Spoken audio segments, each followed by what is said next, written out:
Udah nih. Udah. Ada kamera dulu. Iya. Assalamualaikum warahmatullahi wabarakatuh. Waalaikumsalam warahmatullahi wabarakatuh. Selamat sore teman-teman semuanya. Semoga dalam keadaan sehat selalu, lancar puasanya. Amin. Karena saat ini kita juga menunggu berbuka puasa ya, sambil ya. ngabuburit nih. Betul sekali. Iya. Nah, kali ini saya ditemani teman saya Alay. Iya, halo. Followersnya Mega. Dia adalah salah satu mahasiswa psikologi dan sekarang bekerja di klinik psikologi ya. Iya, Alay. part-time. Part-time. Oke teman-teman, nggak usah berlama-lama.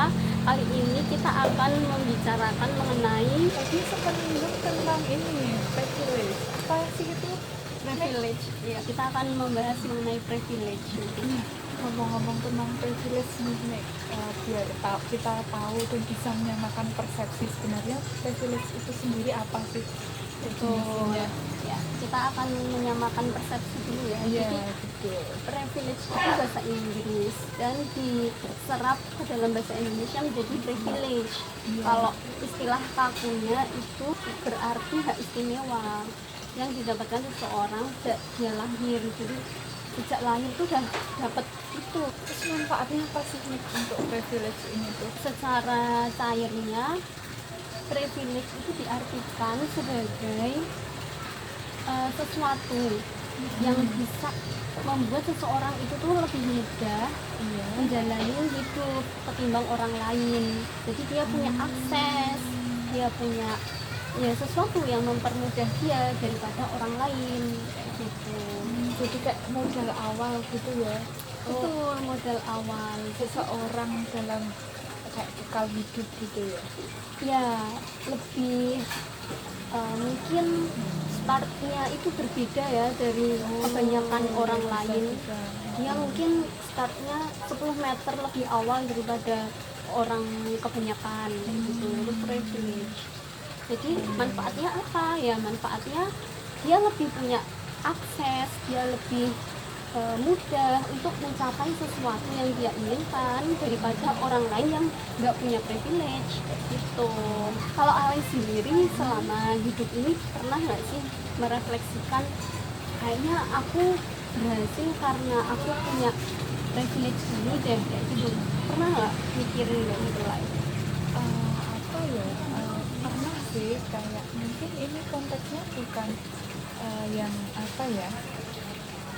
Kalau menurutku sesuatu privilege yang ada di diriku, di kehidupanku itu berasal dari diriku sendiri. Kalau sejauh ini aku amati gitu ya. Sebagai contoh gini, kalau misal sehari-hari entah kenapa ya, aku tuh sering dapet kejadian di luar, kejadian yang kurang menguntungkan gitu.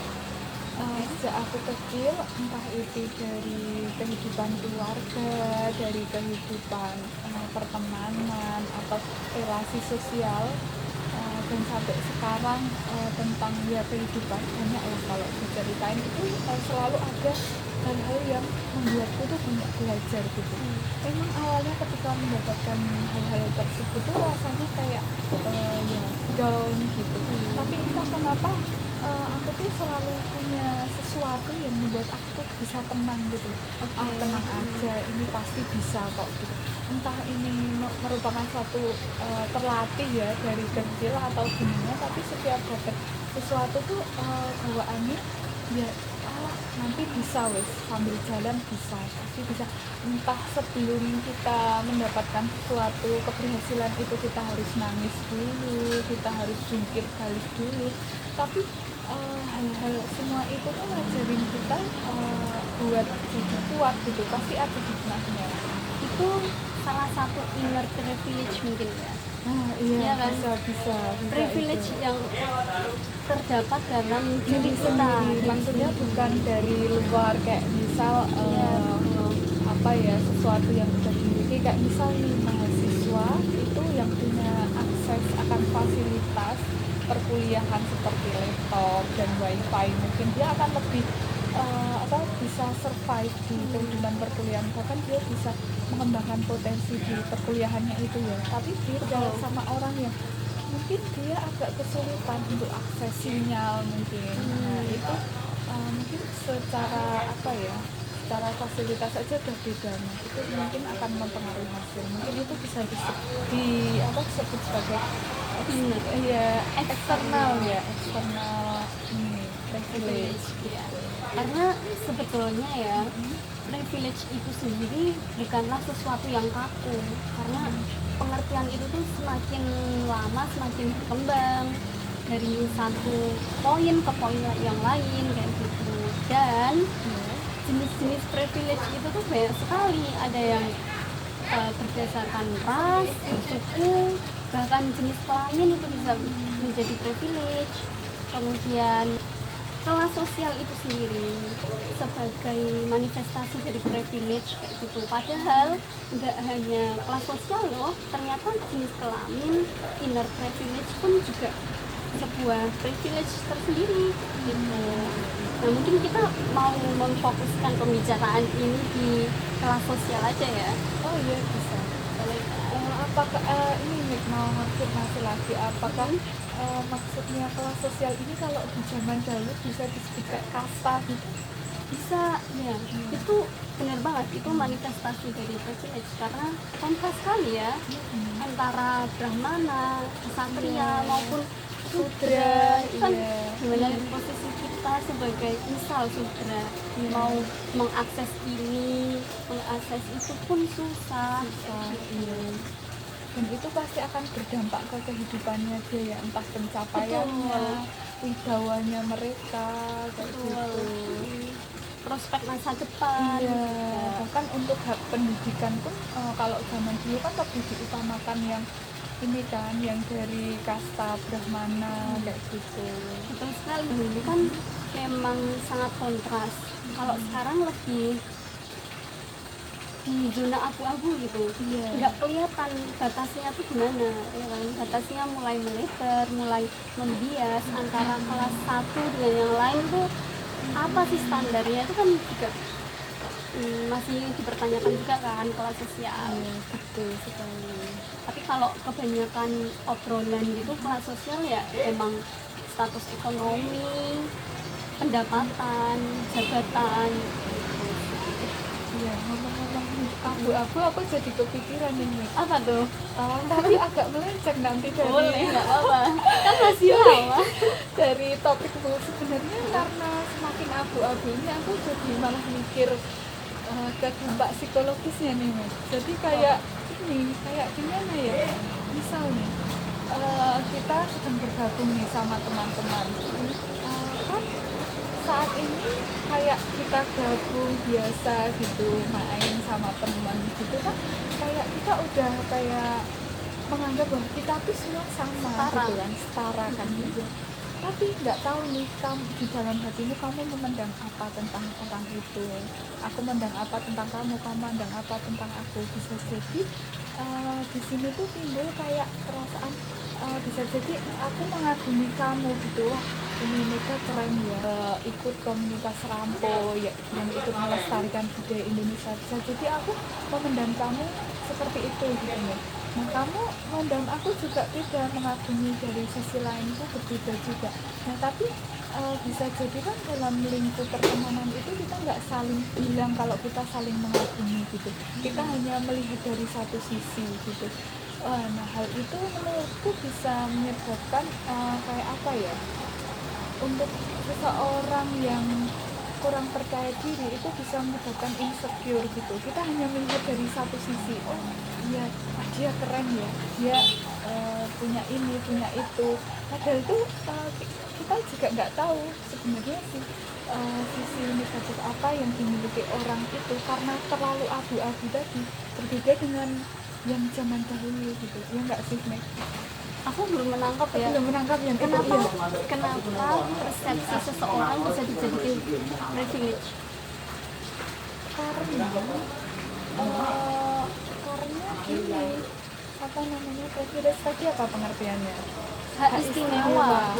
Hak istimewa. Nah persepsimu sebenarnya bisa dibilang itu privilege tidak nyata sih.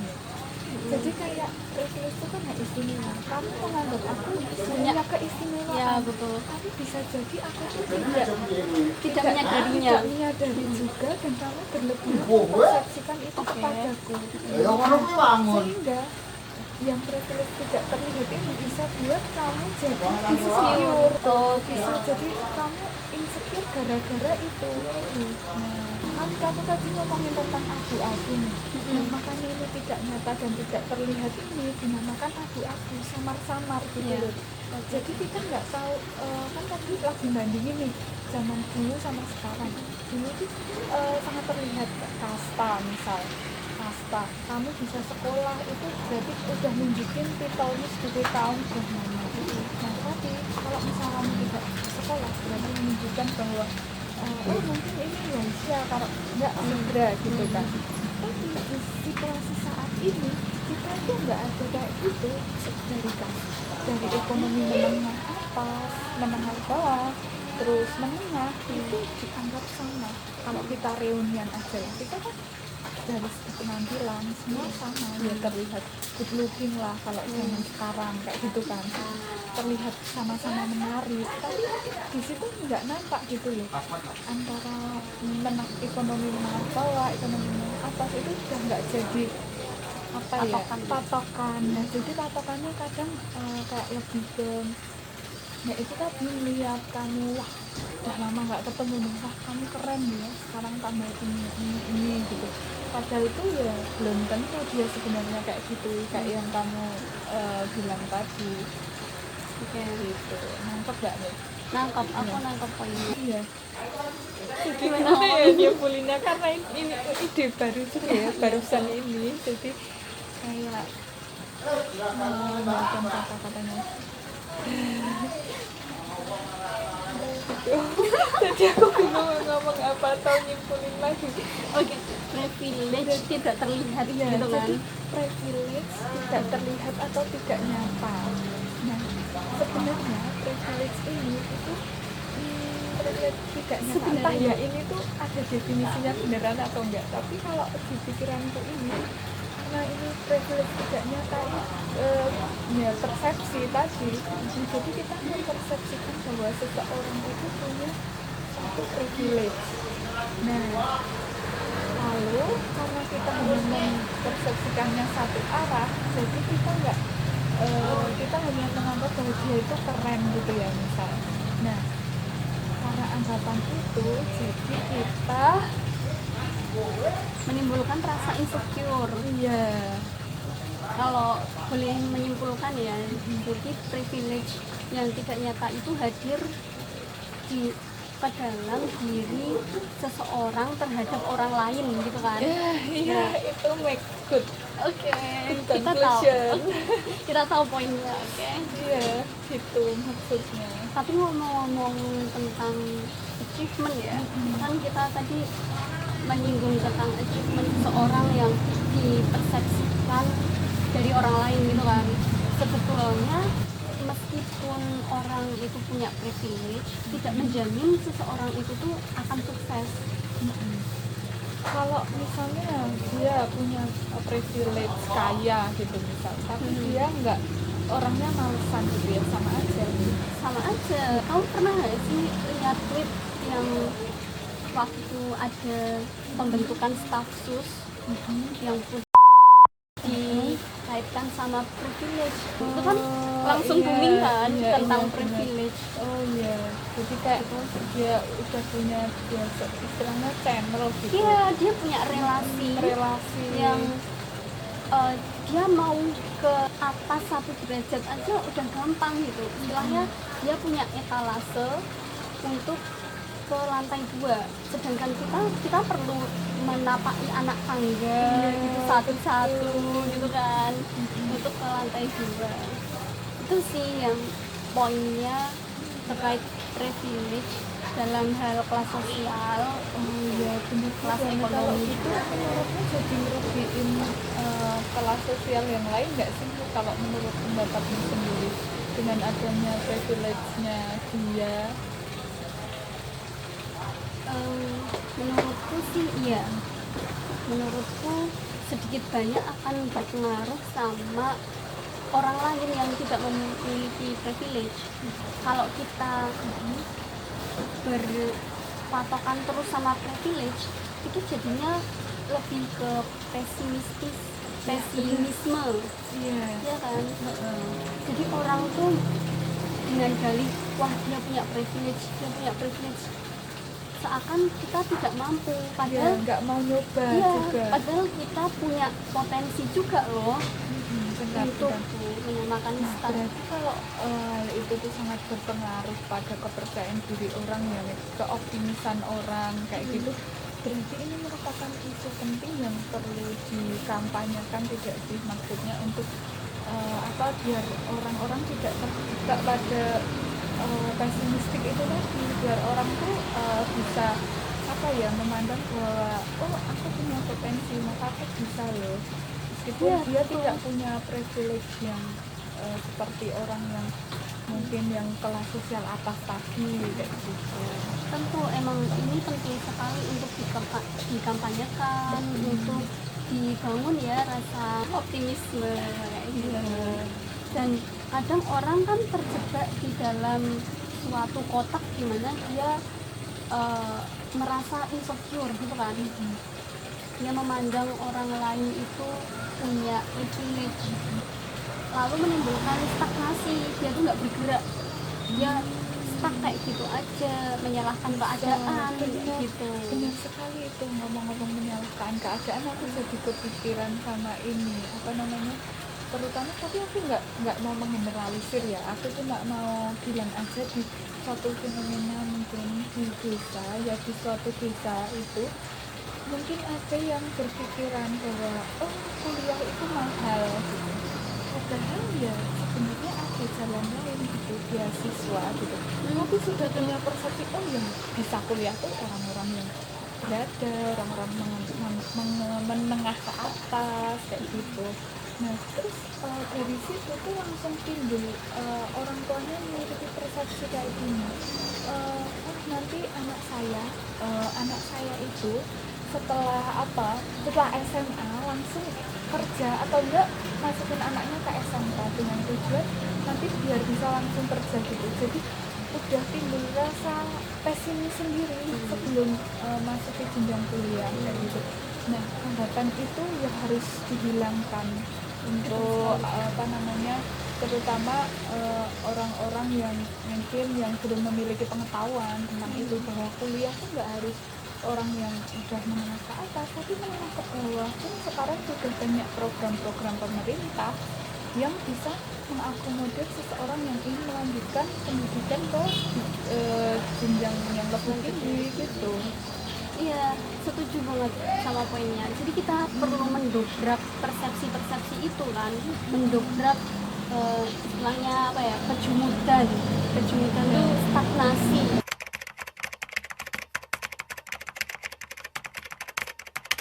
Kita bisa menyikapi privilege orang lain yang tidak kita miliki dengan cara kita berpindah tempat, kita melakukan hijrah kan perpindahan. Hijrah ini tuh ada dua seharusnya enggak cuma hijrah fisik aja, tapi hijrah pikiran, mind. Jadi dibagi menjadi dua, mind harus berpindah dan the body juga harus berpindah. Kayak kasusmu yang tadi, ada ibu-ibu yang punya persepsi, anakku udah nggak bisa kuliah.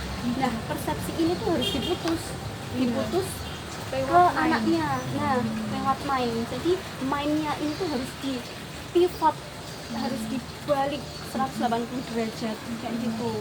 Setelah adanya perubahan mind, diikuti sama the body. Jadi kalau mindnya udah berubah, pasti akan menggerakkan tubuh kita untuk untuk mengarah ke lokasi-lokasi yang punya potensi. Mungkin kayak ikut suatu komunitas, di sana kita akan berkembang, punya informasi tentang beasiswa kayak gitu. Jadi arti kata hijrah itu menurutku bisa mendobrak sebuah privilege yang akhir-akhir ini tuh dipersepsikan dengan negatif gitu.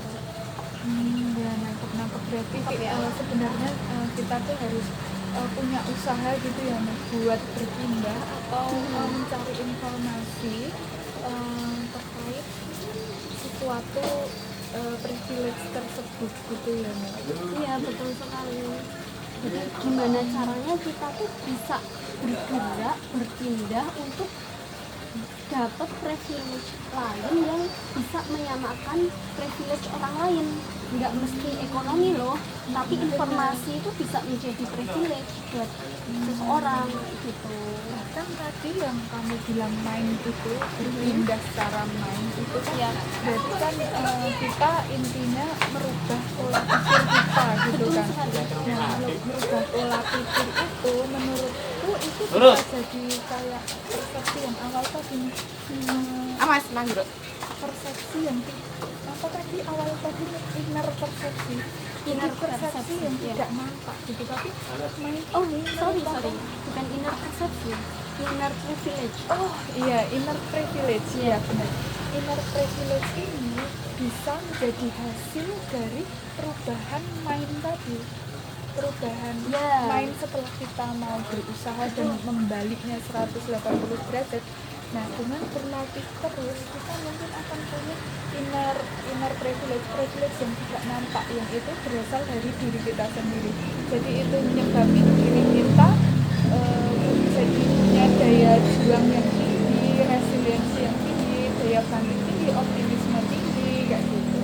Dan entah nanti stresannya juga tinggi, tapi itu tidak akan ngaruh kalau kita punya inner privilege yang tinggi juga gitu kan. setuju poinnya. Jadi teman-teman semuanya emang kehidupan kita tuh penuh dengan privilege ya. Entah kita menyadarinya atau enggak, orang lain menyadarinya atau enggak, tapi jangan pernah pesimis karena kita bisa loh bergerak, berpindah untuk mengejar privilege lain yang ternyata di luar sana tuh bisa kita dapatkan gitu.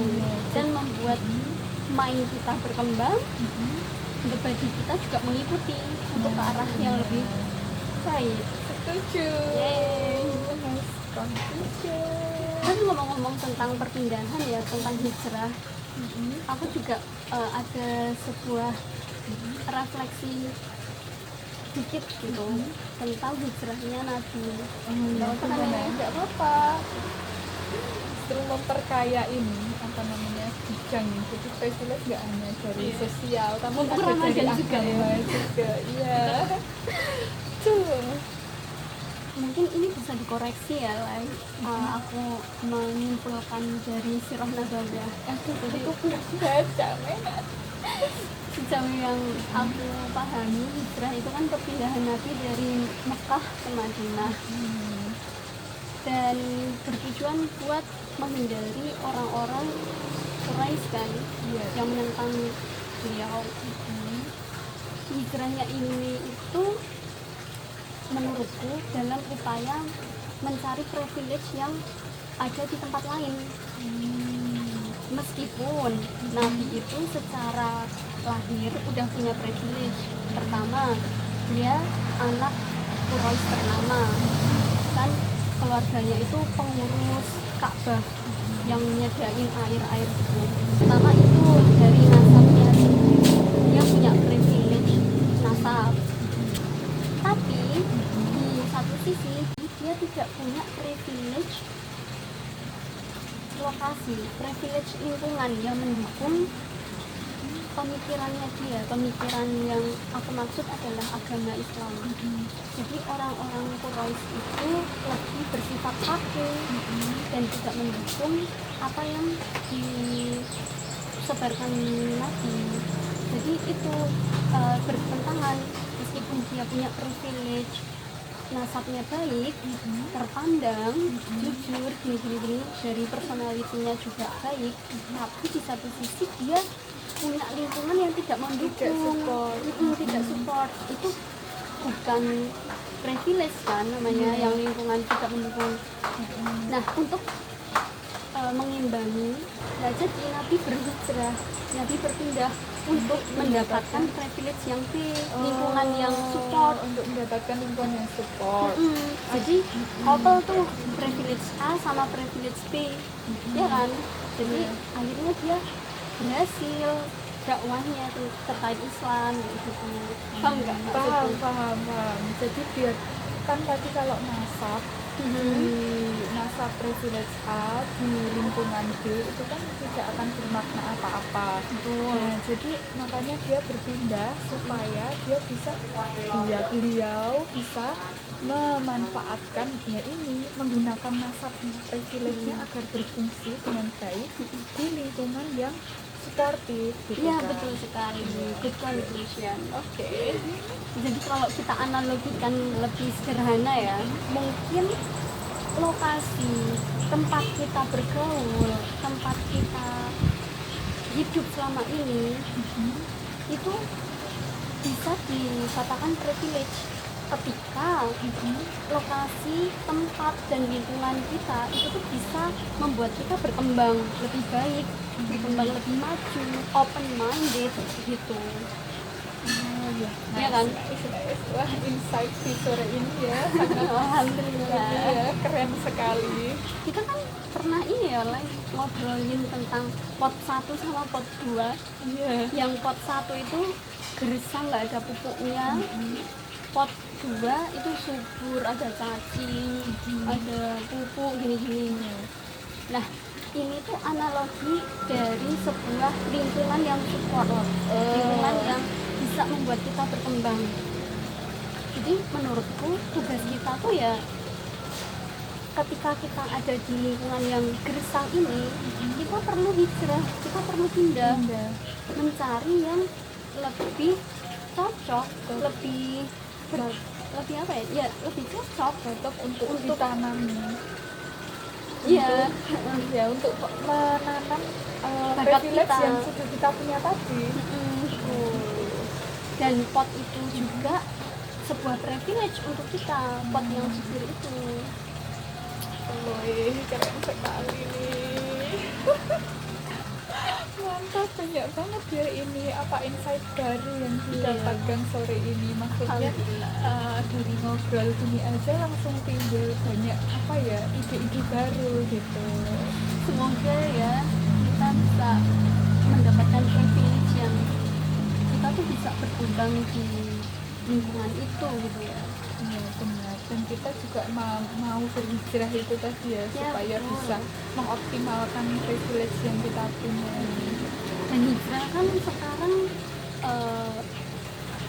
apa ya, orang tuh mengartikan hijrah Iya, udah nggak Kayak- saklek kayak hijrah itu harus agama, nggak Iya, harus, nggak tapi harus. hijrah itu bisa bermakna luas. iya betul, bisa main yang berkembang itu hijrah, bisa lokasi kita yang awalnya nggak mendukung kita pindah ke lingkungan yang mendukung, orang-orang yang kompetitif, orang-orang yang suka apa ya, punya inovasi kayak gitu kan, sebuah hijrah yang menciptakan atau menemukan privilege, ya kan? Betul sekali, mencari kesamaan kayak gitu ya. Ini Oke. udah azan nih teman-teman. Alhamdulillah. Alhamdulillah. Terus closing statement. Aku dulu ya. Privilege itu emang hakikatnya ada di masyarakat kita, dan itu bisa menjadi potensi untuk maju apabila digunakan dengan baik. Tapi teman-teman, kalau yang tidak memiliki privilege atau belum menggali privilege teman-teman lebih jauh, tenang aja, privilege itu bukan satu-satunya cara kita untuk mendapatkan kesuksesan. Ada banyak cara, ada banyak jalan untuk kita mencari privilege yang lain yang mungkin bisa menjadi jalan untuk kita sukses kayak gitu. Oke teman-teman, jadi kalau closing statement dari aku intinya dari kalian itu sebenarnya memiliki inner privilege atau privilege yang sebenarnya yang ada dalam diri teman-teman sendiri. Cuman inner privilege itu harus teman-teman latih. Nah, melatihnya dengan gimana? Dengan teman-teman setiap menemui suatu kejadian atau suatu kondisi yang di luar kendali teman-teman, tetap percaya dan tetap yakin bahwa teman-teman bisa bertahan dan memiliki daya juang yang tinggi. Percaya atau tidak, sebenarnya kehidupan ini tuh merupakan proses kita untuk melatih diri untuk bisa memiliki kekuatan dan daya banting itu untuk bisa bertahan gitu teman-teman. Jadi kalau kita misal nggak punya external privilege, tenang aja, kita punya internal privilege yang bisa kita kembangkan kapanpun, dimanapun, dan kita bisa mengusahakannya itu, dan akan sangat bermanfaat untuk kehidupan kita teman-teman. Insya Allah, semoga obrolan kita ini bermanfaat ya teman-teman. Bisa memberikan pandangan baru ke teman-teman untuk bisa berpikir dan bisa memanfaatkan privilege dengan baik dan melatih diri untuk lebih baik juga gitu ya teman-teman.